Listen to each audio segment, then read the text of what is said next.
very pleasant good day to all of our viewers. Welcome to another Marriage Encounter. We are delighted as usual to be with you on the airways of Second Advent Radio. And for those of you who are joining through our various social media platforms, we say welcome. God bless you. We trust that you are doing well, that your marriages are in good shape. And if you're not yet married, you tuned in to the right program. We have meaningful suggestions, ideas, discussions that will help you to prepare adequately. Today with me, Dr. Greene, is Pastor Staton Adams, and we are going to be guiding you through this. We have been for the last few weeks discussing the matter of when your spouse does not like boundaries and how you can deal with that situation. Dr. Adams, good morning. Pastor Adams, good morning, and good day, and welcome to another Marriage Encounter. Good day, Dr. Greene, and a pleasant good day to our listening and viewing audience.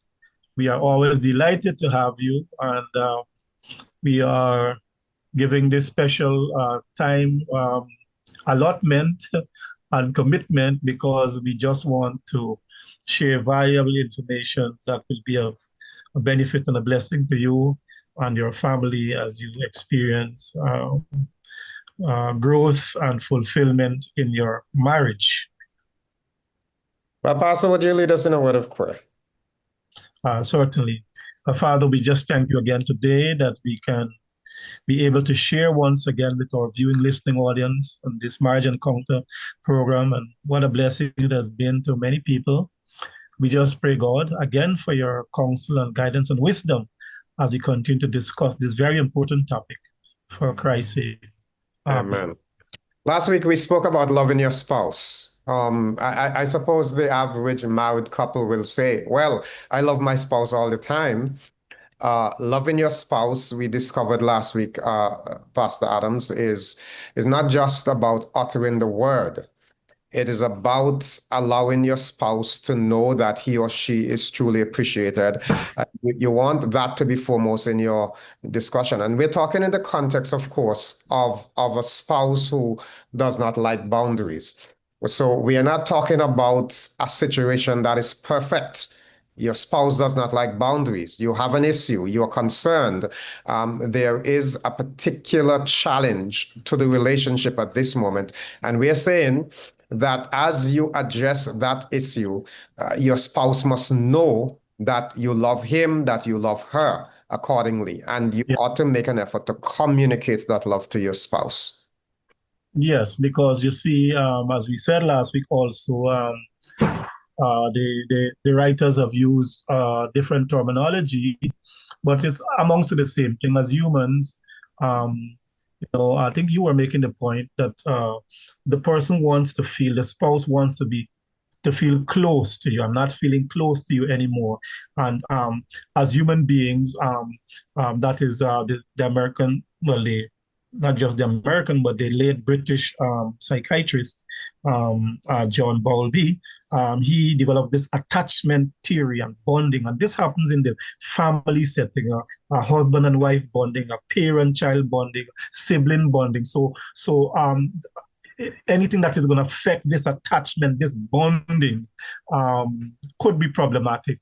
Because when people get married, that is what they want. They want this strong attachment, this strong emotional attachment. They want to be bonded to the new person, and there can be some hindrances to this process, and that is why we have to address these matters, right? Because that is what it is.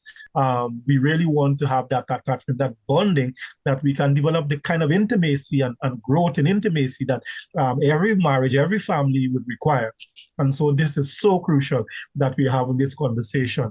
And whatever in terms of intentionality a spouse has to do, be it a husband or a wife, you want this to happen because you really don't want to frustrate or stymie this process, because as humans, all of us have this strong need for bonding, for attachment to this significant other, this significant person in our life. And that's why when we lose the person, either through death or whatever, it's a significant loss, you see. Is it an emotional loss? So a lot of things happen there when we lose somebody, and the same thing happens when we lose each other in a relationship. right? The loss could be painful. So the husband or the wife should not take it for granted when the other person is saying that I'm not feeling that attachment, I'm not feeling you like before, I'm not feeling that closeness. That should not be taken lightly. Well, I want to make another point here, Pastor, and I think it is important that our viewers and listeners appreciate the fact that, you know, what you said is so important. But here is another dimension, because when you are involved in a conflict, when you dislike what your spouse is doing, you know, and I'm going to use, I don't remember if we used this example last week, but if your spouse has this challenge of spending too much Mhm. and it is bothering you, it is a concern for you, that is a challenge. You dislike it, you're not appreciating it, you have addressed the issue before, and it seems somehow that it is not changing. Your spouse keeps spending, and you end up in a compromised position financially. At that particular moment, as that issue confronts you, it is not the easiest thing to say, honey, sweetheart, I love you dearly. Because what's on your mind is that your spouse is creating a challenge for the family. And we are saying Yeah. precisely that it is at that moment that you need, in the midst of communicating your concerns about what is happening and addressing that issue, it is so very important that you communicate to your spouse that you love him or her, that you want to address this particular issue of the overspending because it is hindering you from the closeness that you once had. So let's get this out of the way so that we can be the couple that we are meant to be. Let's deal with this issue that is a hindrance. If you're walking down the road and a pebble gets into your shoe and it begins to create some discomfort, you want to get rid of that pebble so that you can continue to enjoy your walk. So you say to your spouse, listen, this overspending is like a pebble in my shoe. It's creating a significant discomfort. And I want us to be able to be that couple that is fully bonded, that couple that can really hold hands and embrace each other and share the love that we have for each other. So can we get rid of this pebble so that we can move on? And that's not the easiest thing to say, Pastor Adams. So that what actually is happening here is the emotional intimacy is that not only emotional intimacy, but the economical intimacy. Because you see, we discussed some time ago the levels of intimacy. So this is one of the crucial levels of intimacy that is now being affected here. That is the economical intimacy. So it is several levels of intimacy. We just can't think about the emotional, the physical, the sexual. No, no, we have to think about the economical intimacy. And more than that, when economical intimacy is not going all right, the woman's security is at stake, because high on the woman's agenda is security. And it's not just emotional security, but economical security as well. And I have had that kind of experience, you know. And so sometimes when you think about the woman's security, we have to think about the several areas. If the woman is not feeling economically secured, then it troubles the economical intimacy.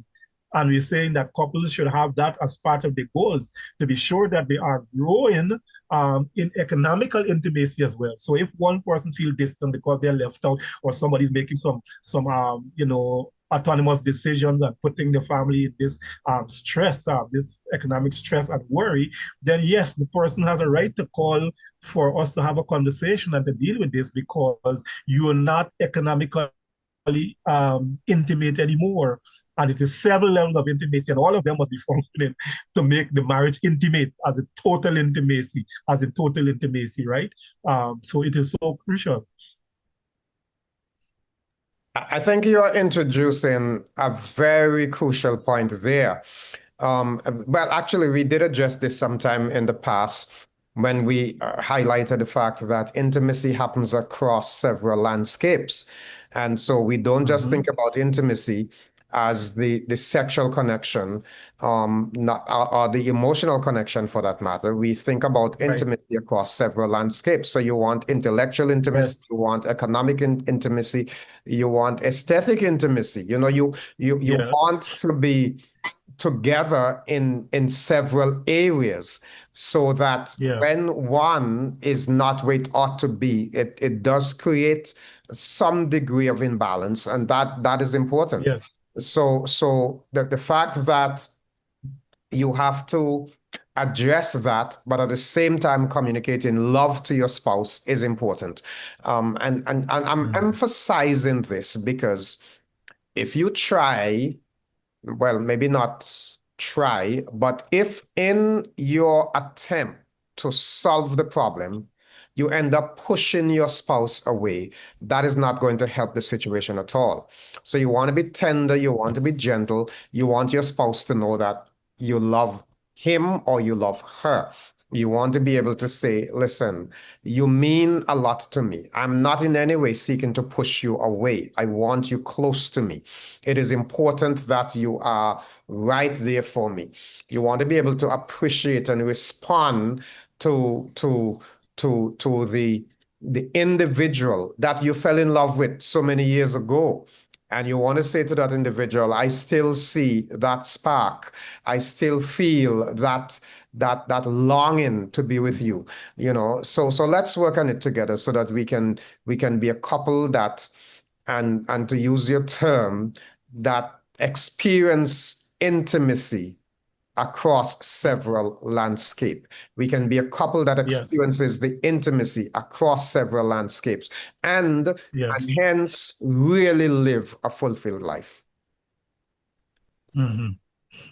Exactly, and that is that is what you really want because as simple as we're discussing it here, economical intimacy interferes with other areas of the marriage. In fact, this research that is out now is saying that this is one of the major problem areas of modern marriages in 2025 as we talk. The modern marriage is now 85% of the couples may not be experiencing economical intimacy because there's so much of issue here, and so this is by no means a simple one as we are addressing it here. This is a key area because economical intimacy is a major issue for many marriages, even now as we speak. Now we're highlighting that, of course, was an example. That was an example, but it is true that money is one of those areas that can make things really challenged in the relationship. Yes.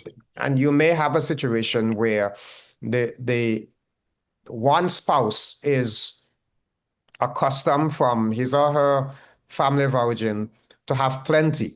The other spouse from his or her family of origin may be accustomed to making significant sacrifices because things weren't really readily available. Resources were scarce and limited. And Yes. you get married from two different backgrounds, which Mhm. happens sometimes in relationships. And one person is accustomed to be able to, purchasing at will, when the other is very frugal because of their own Mhm. experience. And Yes. if it's a situation where the finances are scarce, that can prove challenging.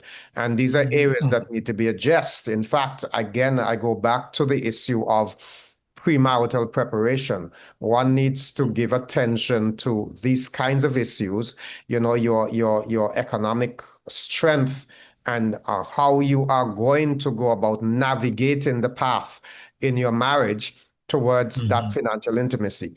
And so considering your past and what life was like, you have to consider that and how a change in circumstances will impact your future going forward. Yeah, I don't want us to, even though we are talking to this, even though this is one of the examples, I don't want us to miss, because you see, while I mentioned why many couples are, it's not just a matter of a person doesn't have the skill or make bad decisions. You have a case where it is just plain economical infidelity, where the person um, makes decision, and does some things that you don't know about in terms of finances. So we also have economical infidelity, where somebody would make a decision and you don't know about it. So you have that kind of a situation, and in fact, the science, the literature is showing that many couples separate as a result of those issues, right? So it's not just somebody who doesn't have the skill. What if there's no openness and transparency, and one person is guilty of economical infidelity? That even compounds the problem, you know. So It certainly so does. yeah, that further compounds the problem. Yeah, well, now, of course, I mean, we're discussing this whole matter of one's approach towards family finance. You know, it's a big area. It's an example that we use, but it's a big area. And it is Very big area. something that every couple needs to have settled in their mind. How do I approach our financial situation? Um, Mhm. Different people have different approaches. We have discovered that if there is no intimacy in that area, and we're using intimacy in the terms of openness, of, I like to say intimacy, where there is total transparency, Mhm. where we are not hiding any secrets, where we share all things in common. What I have is yours and what you have is mine, and we plan together and navigate together. Well, we believe that that approach Mhm. is the right approach, because in the relationship, you are most comfortable when you can depend on one another and trust one another and know that you are going to be honest with each other, not just on the emotional level, but as you're saying, across different landscapes. Right? Yes, Mhm. exactly. Now, Mhm. Pastor, there's another area that I want us to consider, and that is the whole matter of establishing a level playing field. And I want to read from Cloud and Townsend. I want to read a statement that, in fact, it's an interesting statement. In fact, it says here is rather some hard news. So you may consider this, what I'm going to say, as hard news. Mhm. And I would like Yeah. to get your take on this, Pastor Adams, because this is hard news. And here it is. Here it is. You have to earn the right to require your spouse to change. Now, that's interesting. That's a loaded statement. I'm going to read it again. You have to earn the right to require your spouse to change. That is it. Um, that's the hard news. Now, a lot of persons hearing that may say, what? I have to earn the right? Don't I have that right? Am I not the husband? Am I not the wife? So Pastor, can you begin to unpack that for us? Yeah. Well, could I use the biblical example, um, that how the Abraham commanded his household? Sometimes when we hear that verse, we're thinking that this was some arbitrary something, but all it means that I am above board. I am not asking for something that I'm not prepared to do. In fact, I lead the way. Right. So if I want to be open and transparent, if I require that of you, I am leading the way, so that by in that sense, I own the right. If I am not, if I myself is in a guilty or a faulty position, then I don't own the right.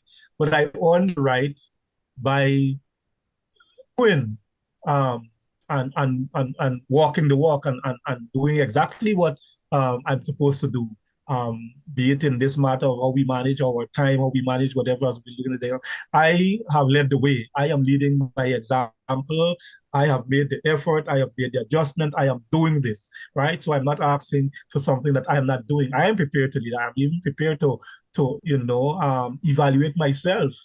Um, in the light of whatever the issue is, and to look at myself critically to be sure that I am in no way or ever, as they say, no other shape or form.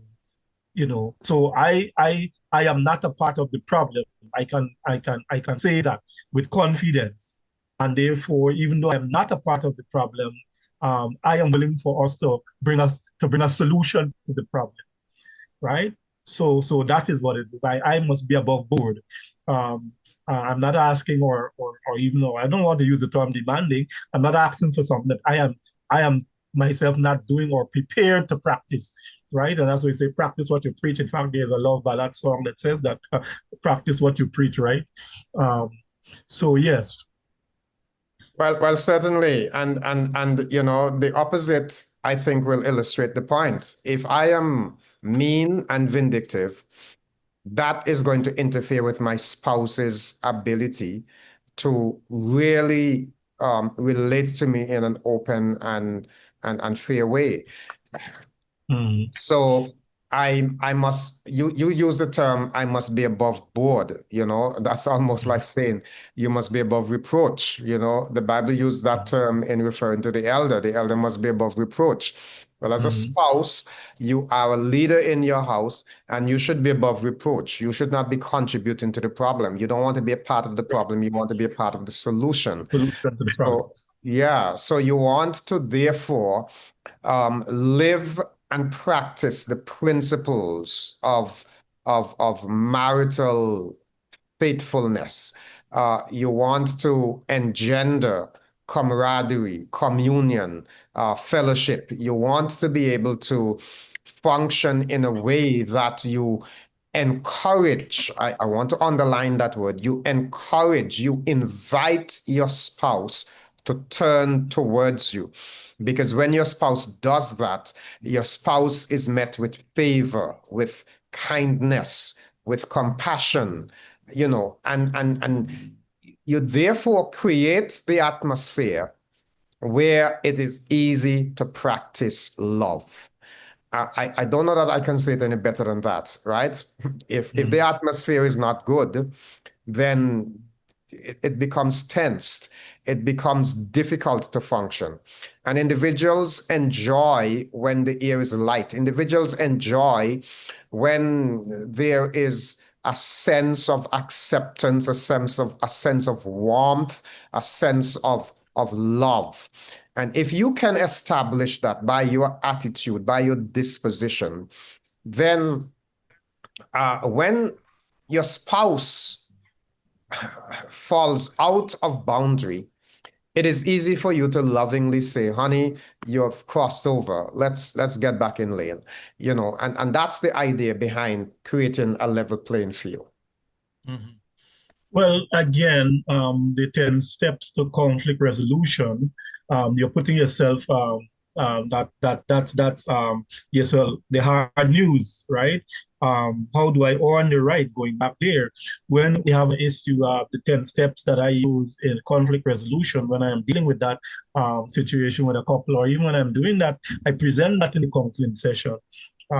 10 steps. How do you do this? One of the steps is that you point the finger at you first.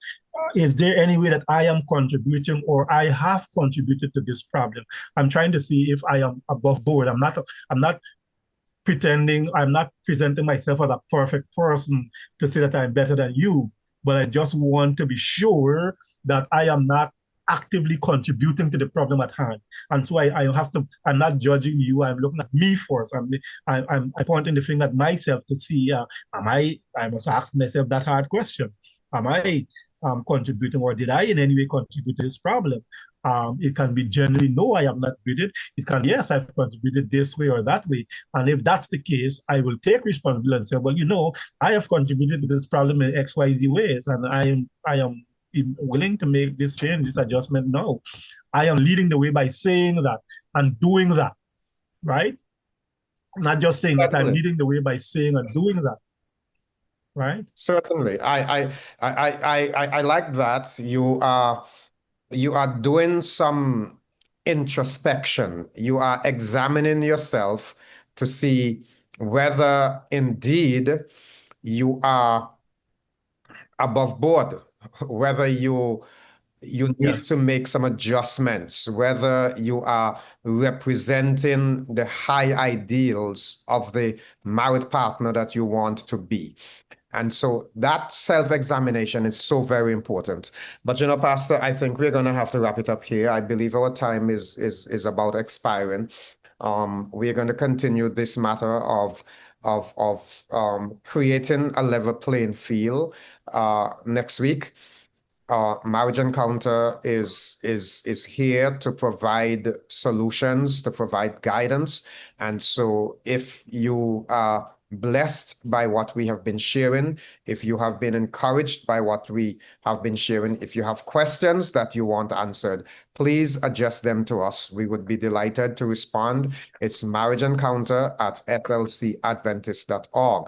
That is, again, Marriage Encounter at slcadventist.org. That is all the time we have for today. We thank you for your interest in what we have been sharing, and do encourage you again to drop us a line just to let us know how meaningful this program has been to you. So until next week, same time, we wish you God's blessings. We wish you a wonderful rest of the day, and may you find grace and support in each other. If you're married, if you're not, reflect on the principles so that when that young man or that young lady comes along, you are well equipped. May God bless you. Until next week, same time.